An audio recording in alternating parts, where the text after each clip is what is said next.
जगन्नाथ मंदिराची स्थापना आणि मूर्तींच्या स्थापनेबाबत पौराणिक आणि ऐतिहासिक अशा दोन्ही स्वरूपाच्या मान्यता आहेत.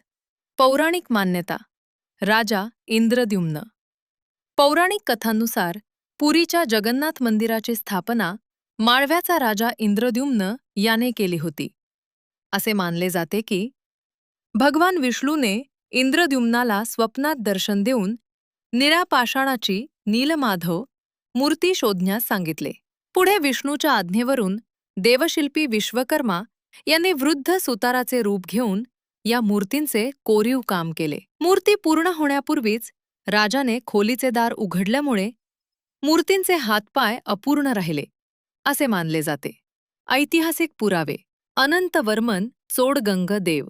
इतिहासकारांच्या मते सध्याच्या भव्य मंदिराचे बांधकाम 12व्या शतकात झाले.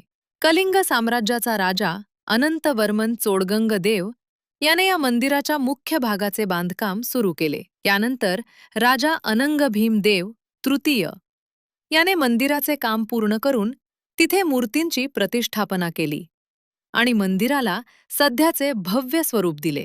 पुरीचे जगन्नाथ मंदिर हे हिंदू धर्मातील 4 धामांपैकी एक असून येथे भगवान जगन्नाथ, विष्णू, त्यांचे मोठे बंधू बलभद्र आणि बहीण सुभद्रा यांची पूजा केली जाते.